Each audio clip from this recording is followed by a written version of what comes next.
Christmas, 1980. The Rubik's Cube was the biggest selling toy in the world. By the mid-1980s, 1/5 of the globe had used one of these. Since then, it's gone on to sell up to 350 million products. Now, why has it been so successful? I have a theory, but first I need a little bit of audience participation.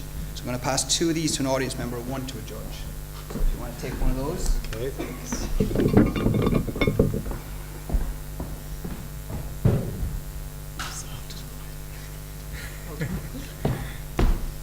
So, my theory is that the Rubik's Cube allows us to pass all 3 abilities of thinking, feeling, and acting through one seemingly simple puzzle. And it's the fact that we can blend these 3 abilities together which I think defines us as a species and makes us human. But what if I told you that the fact that we are on the western front of Europe and Ireland, due to our ancestral history and our genetics, it makes us 2 to 3 times more likely to develop a progressive brain disorder which can take away all of these abilities. The disease I speak of is Huntington's disease. Huntington's disease leads to uncontrolled movements, loss of emotional control, and loss of thinking ability. It can take away everything which you need to move this cube. Now, for people who develop Huntington's disease, symptoms show from the age of 35 onwards, often in younger people, and unfortunately, due to the symptoms, they generally will lead to death within 10 to 15 years. Possibly worse again, those children of anyone diagnosed with this disease has a 50% chance of inheriting it.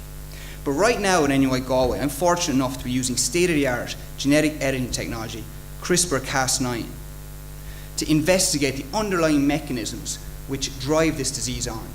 We're targeting the proteins which we know are responsible for the progression of this disease, and we're creating knockouts. The power we have now, scientists could not have dreamed of before. We're now in a position where we can move towards real therapeutic targets and potentially down the road treatments for a disease which there is no treatments at the moment.